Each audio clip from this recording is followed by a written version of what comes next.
Thank you very much. So why am I here? I am invited through the cartoon war, or the Muhammad cartoons. It was a born-again feeling to be a cartoonist. Why? I will try to show you. I will also try to show you why and how cartoons can work as a catalyst of positive and negative emotions, feelings, and demonization, if I can use that word, about religions and races. But first of all, as an ongoing critical activity against the people in power. That's our daily and most important job. So if I can make this work now. I will take you through a journey of cartooning. Please not be insulted.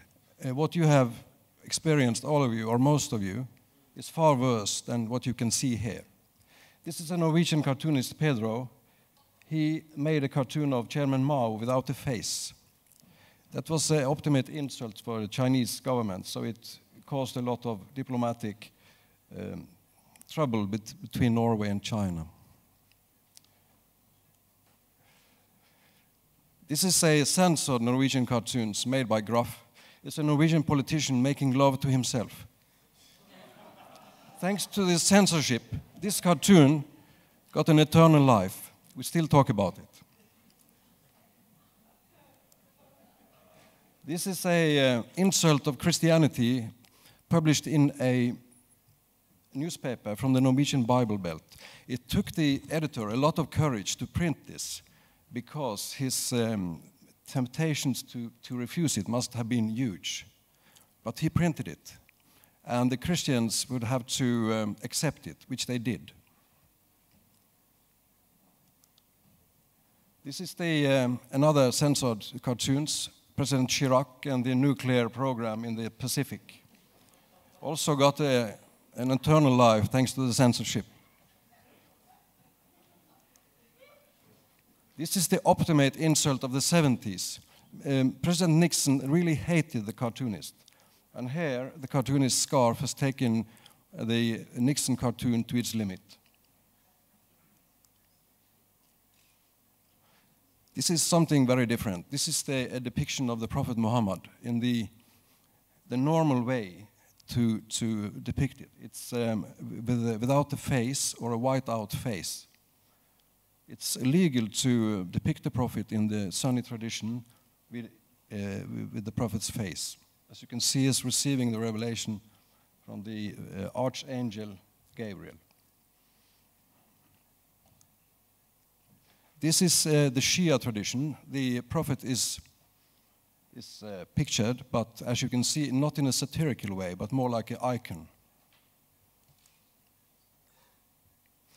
This is from Afghanistan. The dynamite blow away the Buddha statues.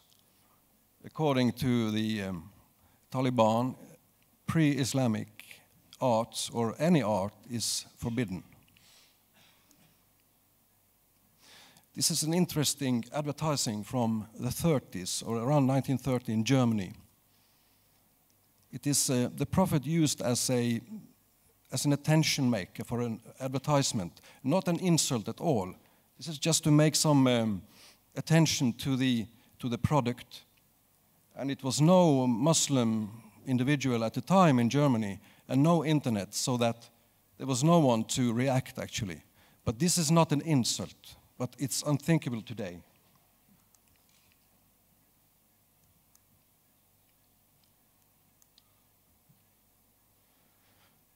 In the beginning of my career, I decided not to use my talent, or this special talent, for two topics: blasphemy and anti-Semitism.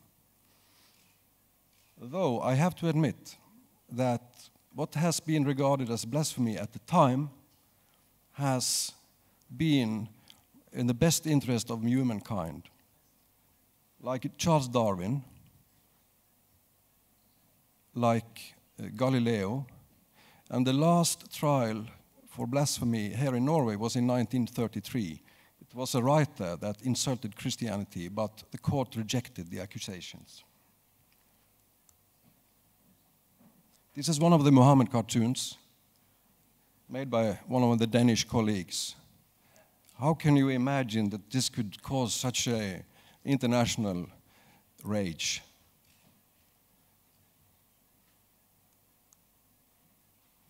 This is from the demonstrations.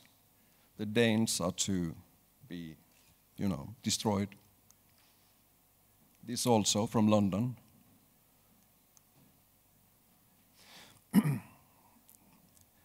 Another shift. This is a classical anti-Semitic cartoon from the 30s. Nazi Germany, published in the German newspaper Der Stürmer, which specialized on anti-Semitism in cartooning. Many cartoonists or artists at the time found their career in anti-Semitism. They used their skills and talent to demonize the Jews.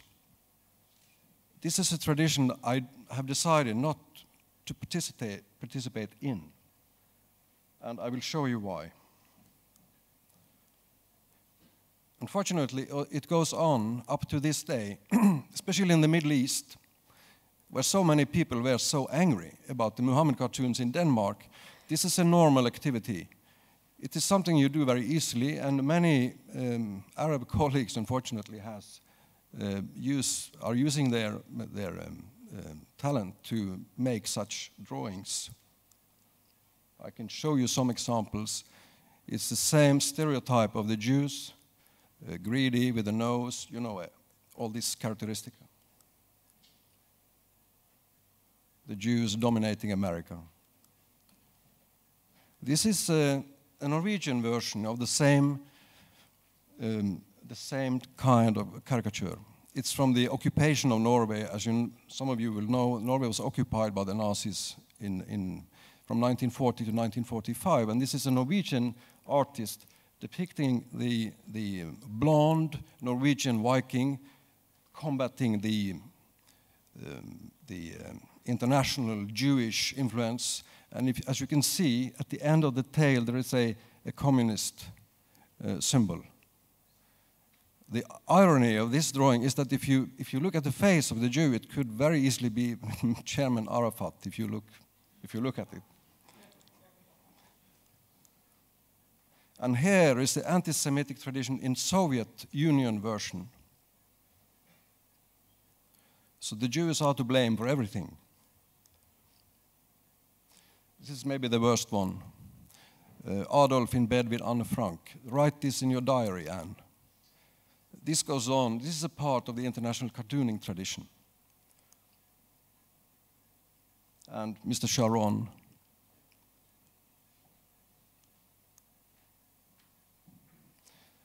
And don't think that all the Arab cartoonists are making anti-Semitic drawings. This is my friend Abdullah criticizing the situation for women in the Middle East. Please smile to the photographer. This is a Norwegian cartoonist, Mike. Kill the cartoonist, burn the cartoonists.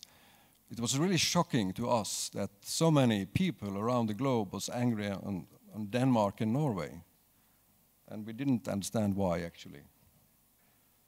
I like the expression of the freedom of expression, one of them says. This is my own cartoon. This was my personal reaction as they burned our embassies and our flags in the Middle East for a handful Danish cartoons.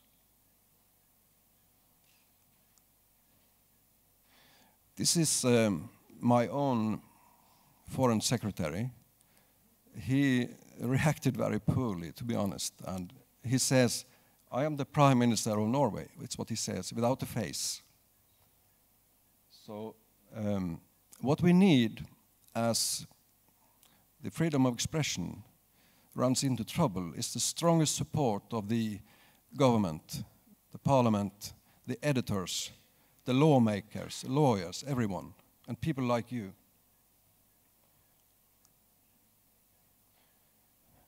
So is there a self-censorship? I think many cartoonists and also filmmakers, playwrights, singers, poets will have this same feeling of self-censorship, a mixture of politeness and fear, as you stop yourself from provoking unnecessarily. And I think this is a very sad situation. This cartoon was run by my newspaper in 2004. It has nothing to do with the prophet. It was about the women's situation in Islam, or in parts of Islam. Let's not generalize here. It was fine, it was printed, published, everybody was happy. No, let's go back.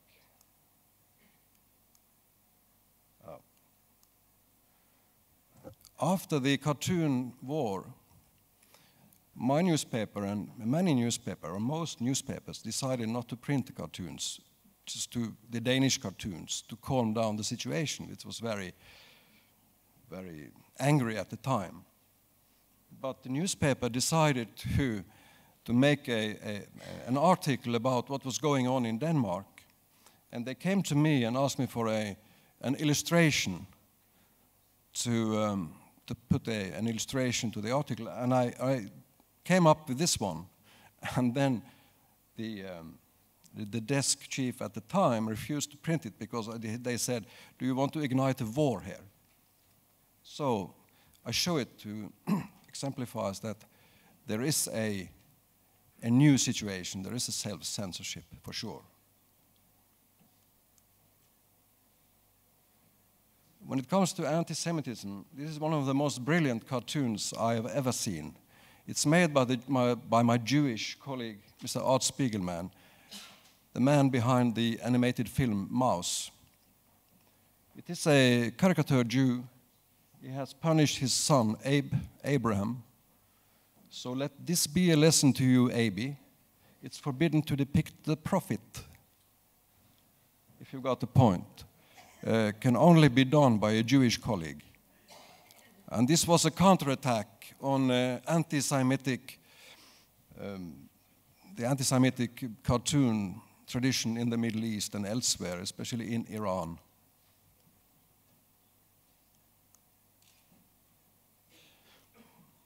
For the time being, I am participating in an exhibition in Israel and Palestine.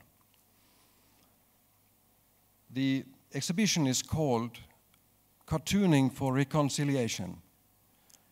It is Palestinian and Israeli cartoonists cooperating with a mutual exhibition program to show that with cartooning you can get closer. And this is my contribution to this exhibition. I think it is a privilege to be criticized and to criticize, even to insult and be insulted. In a more and more globalized world, this is one of the means we have to do that. I think if the editors have the courage and are brave, this can be one of the main contributions to this interaction that we have to be a part of. Thank you very much for your attention, everyone.